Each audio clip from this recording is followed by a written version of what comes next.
राधे राधे मित्रों, स्वागत है आप सभी का श्रीमद् भगवद गीता अध्याय 2 में।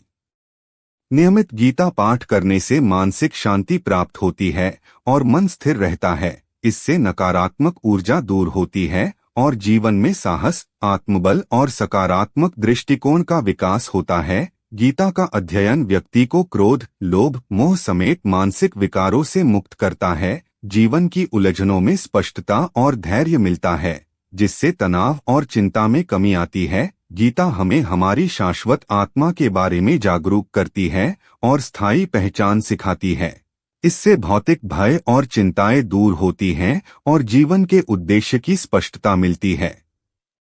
कर्मयोग, भक्ति योग, ज्ञान योग सहित अलग अलग योग रूपों का परिचय मिलता है। इससे रोजमर्रा के कार्यों में संतुलन और अनुशासन आता है और जीवन का आध्यात्मिक विकास होता है। गीता का अध्ययन व्यक्ति की सोच स्पष्ट करता है, सही फैसले लेने की क्षमता बढ़ाता है। इससे विवेक, तर्कशक्ति और आत्मविश्वास में वृद्धि होती है। गीता में मोक्ष, जन्म मृत्यु के चक्र से मुक्ति प्राप्त करने के विभिन्न मार्ग बताए गए हैं, जो जीवन के अंतिम उद्देश्य की ओर मार्गदर्शन करते हैं।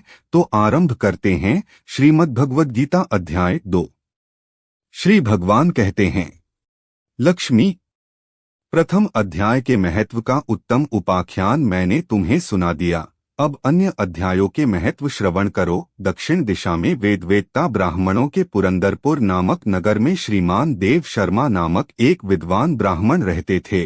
वे अतिथियों के पूजक, स्वाध्यायशील, वेद शास्त्रों के विशेषज्ञ, यज्ञों का अनुष्ठान करने वाले और तपस्वियों के सदा ही प्रिय थे। उन्होंने उत्तम द्रव्यों के द्वारा अग्नि में हवन करके दीर्घकाल तक देवताओं को तृप्त किया, किंतु उन धर्मात्मा ब्राह्मणों को कभी सदा रहने वाली शांति न मिली।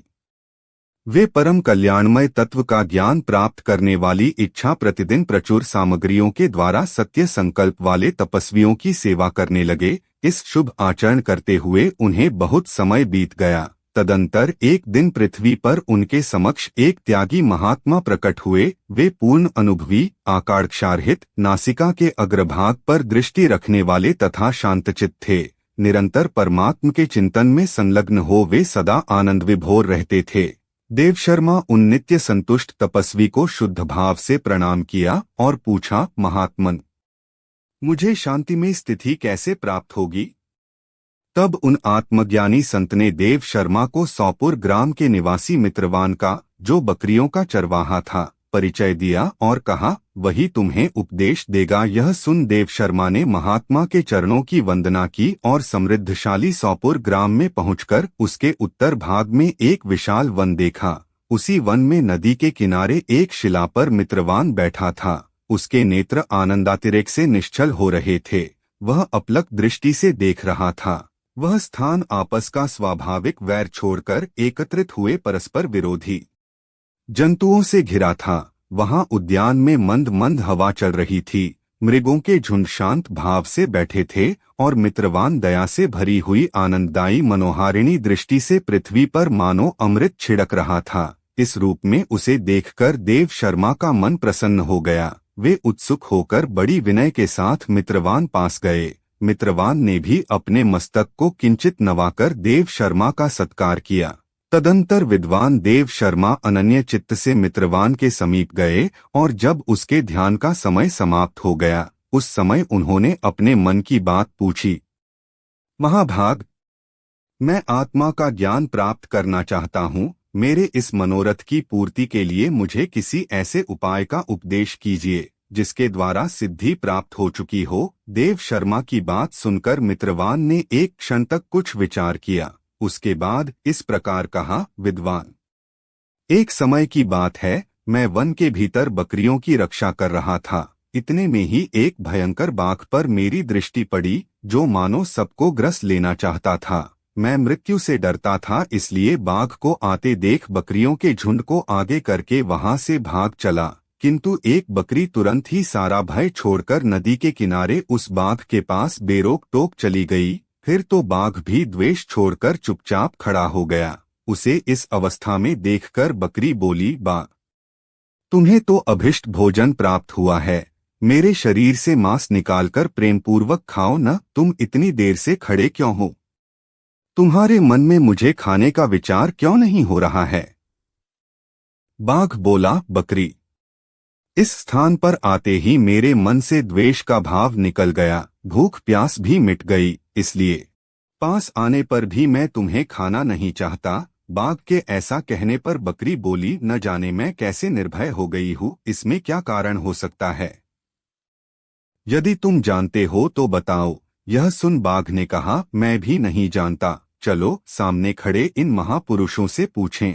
ऐसा निश्चय करके वे दोनों वहां से चल दिए। उन दोनों के स्वभाव में यह विचित्र परिवर्तन देखकर बहुत विस्मय में पड़ा था। इतने में ही उन्होंने मुझसे ही आकर प्रश्न किया। वहां वृक्ष की शाखा पर वानर राज था। उन दोनों के साथ मैंने भी वानर राज से पूछा। विप्रवर, मेरे पूछने पर वानर राज ने आदरपूर्वक कहा, अजापाल सुनो, इस विषय में मैं तुम्हें प्राचीन वृतांत सुनाता हूँ।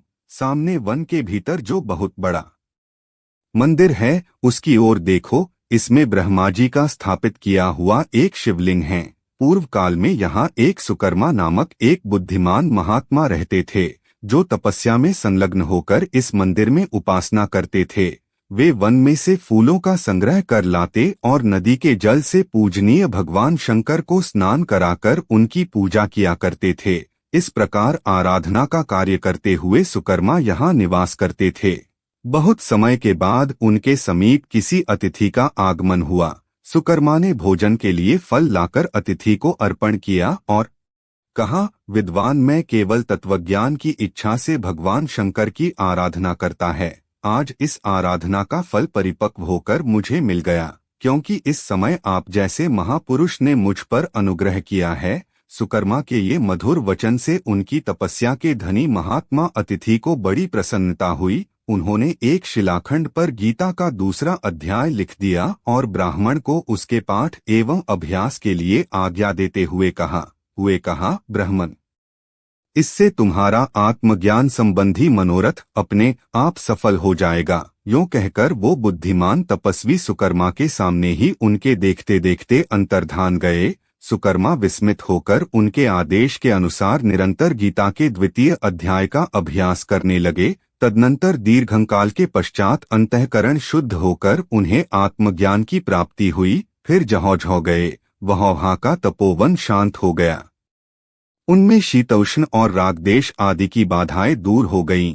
इतना ही नहीं, उन स्थानों में भूख प्यास का कष्ट भी जाता रहा तथा भय का सर्वथा अभाव हो गया।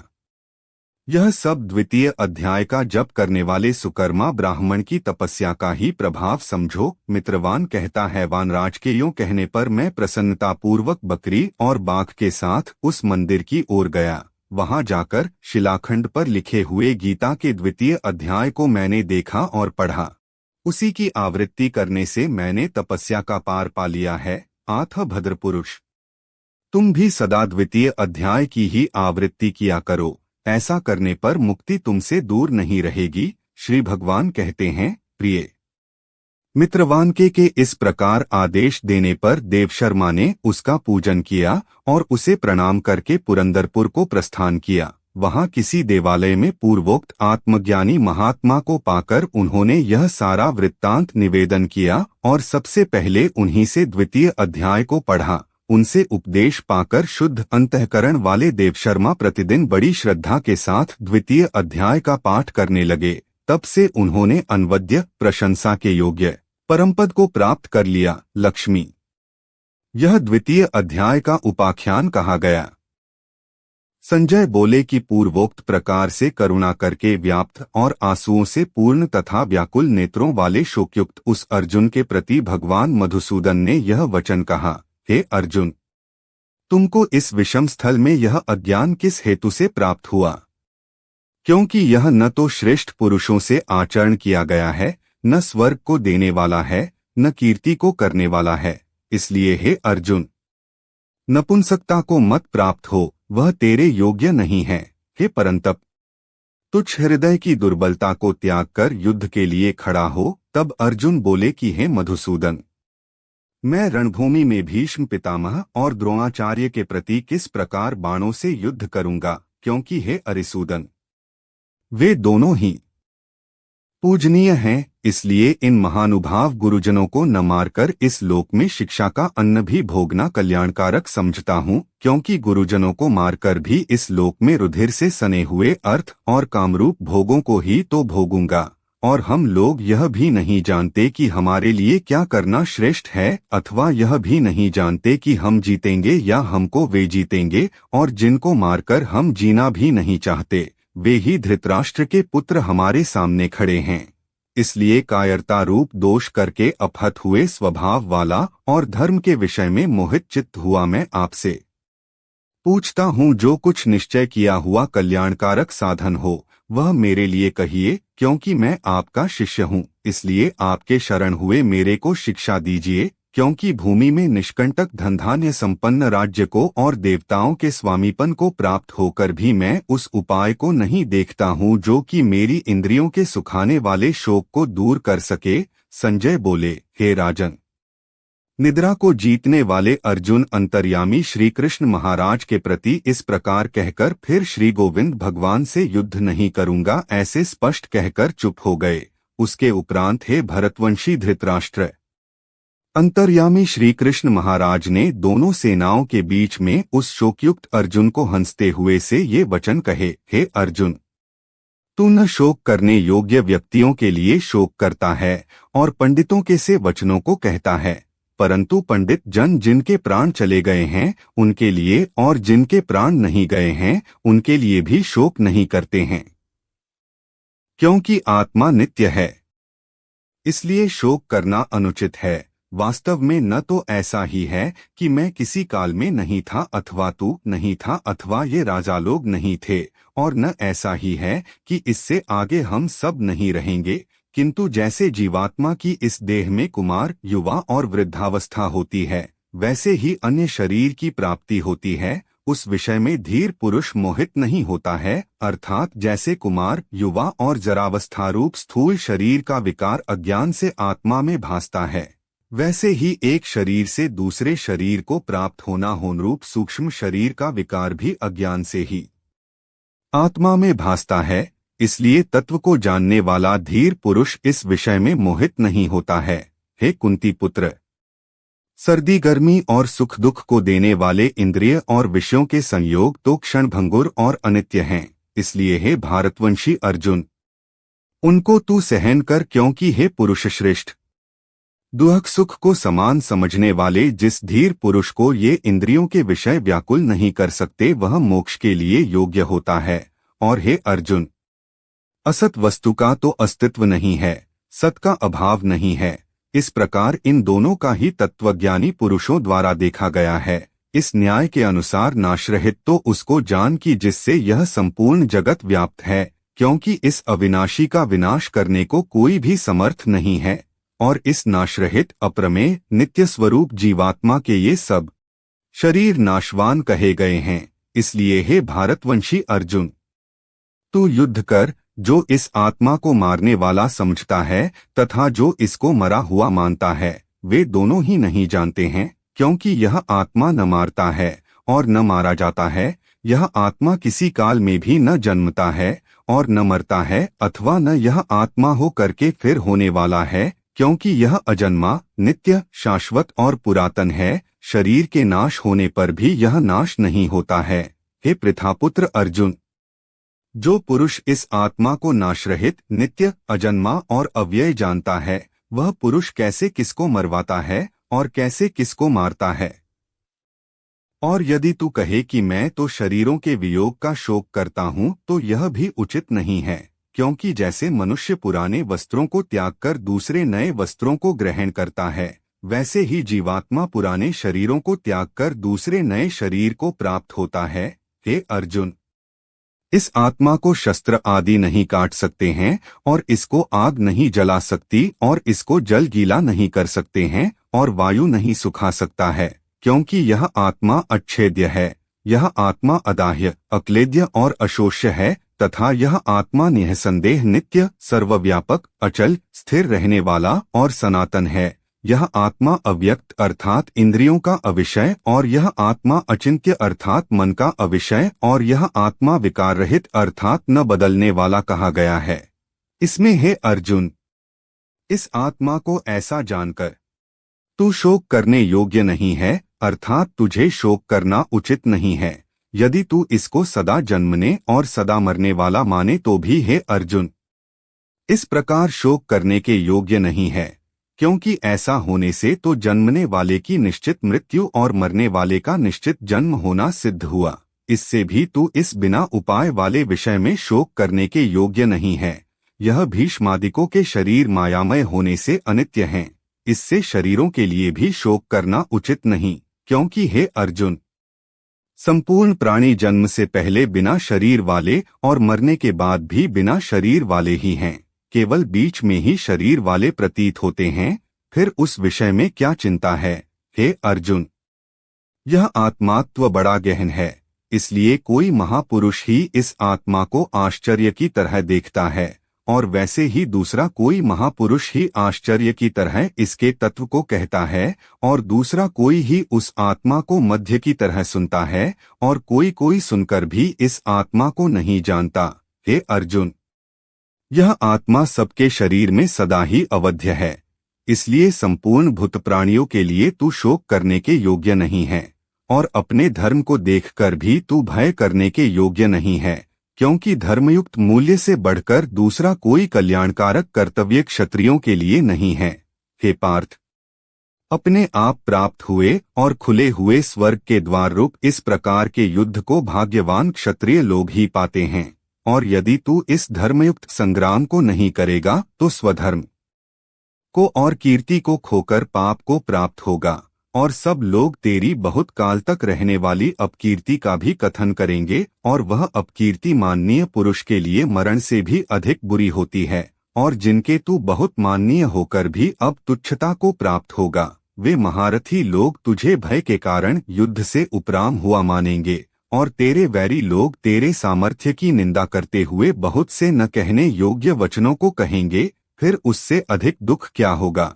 इससे युद्ध करना तेरे लिए सब प्रकार से अच्छा है, क्योंकि या तो मरकर स्वर्ग को प्राप्त होगा अथवा जीतकर पृथ्वी को भोगेगा। इससे हे अर्जुन, युद्ध के लिए निश्चय वाला होकर खड़ा हो। यदि तुझे स्वर्ग तथा राज्य की इच्छा न हो तो भी सुख दुख, लाभहानि और जय पराजय को समान समझकर उसके उपरांत युद्ध के लिए तैयार हो। इस प्रकार युद्ध करने से तुम्हें पाप प्राप्त नहीं होगा। हे पार्थ, यह बुद्धि तेरे लिए ज्ञान योग के विषय में कही गई है और इसी को अब निष्काम कर्मयोग के विषय में सुन। जिस बुद्धि से युक्त हुआ तू कर्मों के बंधन को अच्छी तरह से नाश करेगा। इस निष्काम कर्मयोग में आरंभ का अर्थात बीज का नाश नहीं है और उल्टा फलरूप दोष भी नहीं होता है।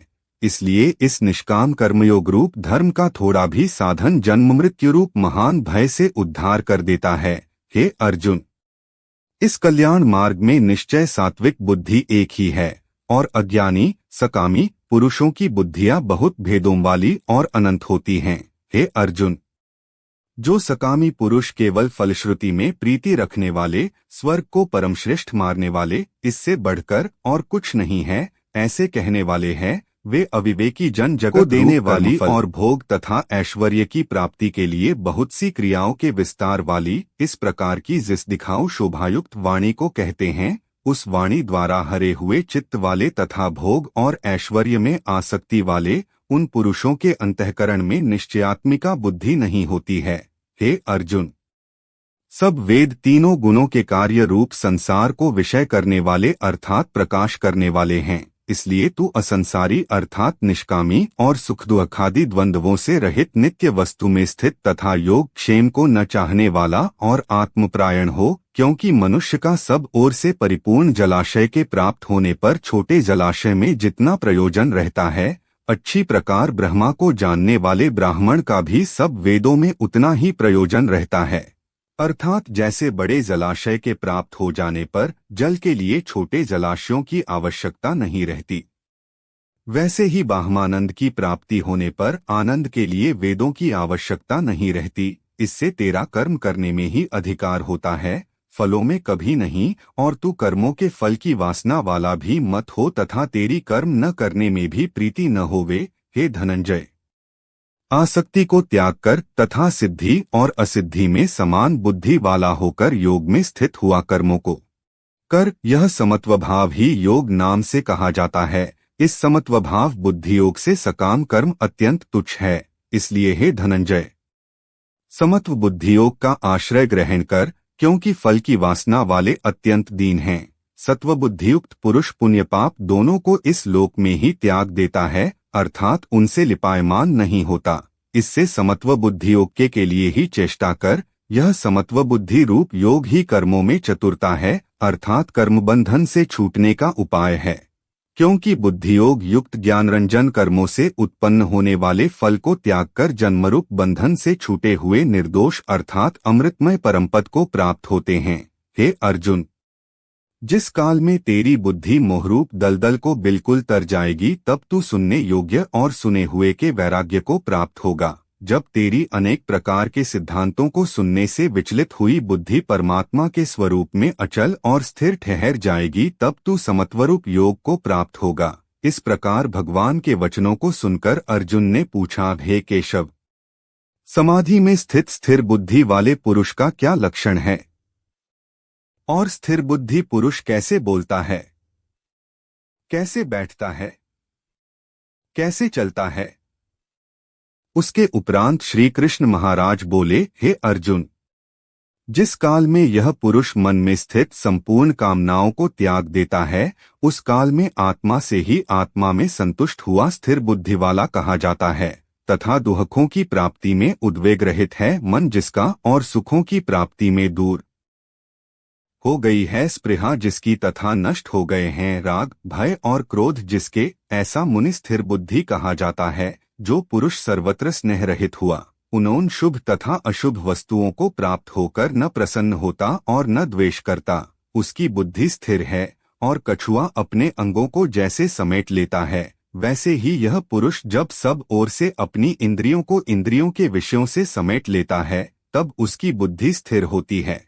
यद्यपि इंद्रियों के द्वारा विषयों का ग्रहण करने वाले पुरुष के भी केवल विषय तो निवृत्त हो जाते हैं, परंतु राग नहीं निवृत्त होता, और इस पुरुष का तो राग भी परमात्मा को साक्षात करके निवृत्त हो जाता है। और हे अर्जुन, जिससे कि यत्न करते हुए बुद्धिमान पुरुष के भी मन को यह प्रमथन स्वभाव वाली इंद्रियां बलात् हर लेती हैं। इसलिए मनुष्य को चाहिए कि उन संपूर्ण इंद्रियों को वश में करके समाहित चित्त हुआ में परायण स्थित होवे, क्योंकि जिस पुरुष के इंद्रियां वश में होती है, उसकी ही बुद्धि स्थिर होती है।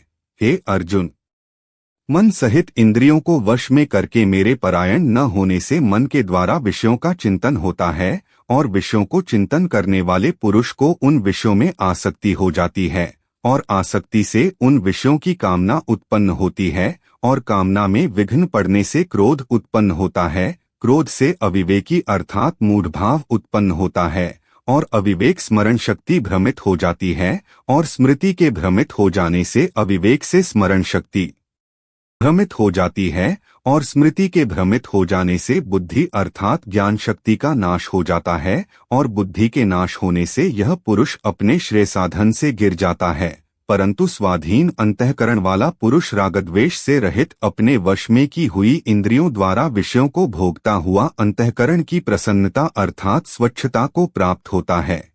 उस निर्मलता के होने पर इसके संपूर्ण दुखों का अभाव हो जाता है, और उस प्रसन्नचित्त वाले पुरुष की बुद्धि शीघ्र ही अच्छी प्रकार स्थिर हो जाती है। हे अर्जुन, साधनहित पुरुष के अंतःकरण में श्रेष्ठ बुद्धि नहीं होती है, और उस अव्यक्त के अंतःकरण में आस्तिक भाव भी नहीं होता है, और बिना आस्तिक भाव वाले पुरुष को शांति भी नहीं होती। फिर शांतिरहित पुरुष को सुख कैसे प्राप्त हो सकता है? क्योंकि जल में वायु नाव को जैसे हर लेता है, वैसे ही विषयों में विचरती हुई इंद्रियों के बीच यह जिस इंद्र के साथ मन रहता है, वह एक ही इंद्रिय इस आयुक्त पुरुष की बुद्धि को हरण कर लेती है। इससे हे महाबाहो, जिस पुरुष की इंद्रियां सब प्रकार इंद्रियों के विषयों से वश में की हुई होती हैं, उसकी बुद्धि स्थिर होती है। और हे अर्जुन, संपूर्ण भूत प्राणियों के लिए जो रात्रि है, उस नित्य शुद्ध बोधस्वरूप परमानंद में भगवात को प्राप्त हुआ योगी पुरुष जागता है, और जिस नश्वर क्षणभंगुर सांसारिक सुख में सब भूत प्राणी जागते हैं, तत्व को जानने वाले मुनि के लिए वह रात्रि है, जैसे सब ओर से परिपूर्ण अचल प्रतिष्ठा वाले समुद्र के नाना नदियों के जल उसको चलायमान न करते हुए ही समा जाते हैं, वैसे ही जिस स्थिर बुद्धि पुरुष के प्रति संपूर्ण भोग किसी प्रकार का विकार उत्पन्न किए बिना ही समा जाते हैं, वह पुरुष परम शांति को प्राप्त होता है, क्योंकि जो पुरुष संपूर्ण कामनाओं को त्याग कर ममता रहित और अहंकार रहित स्पृहारहित हुआ बरतता है, वह शांति को प्राप्त होता है। हे अर्जुन, यह ब्रह्मा को प्राप्त हुए पुरुष की स्थिति है। इसको प्राप्त होकर योगी कभी मोहित नहीं होता है, और अंतकाल में भी इस निष्ठा में स्थित होकर ब्रह्मानंद को प्राप्त हो जाता है। श्रीमद्भागवत गीता का श्रवण दूसरों को भी करवाना अत्यंत लाभकारी होता है। आप अपने प्रियजनों को इस चैनल को सब्सक्राइब करने के लिए प्रेरित करें और पुण्य के भागी बनें। नमस्कार।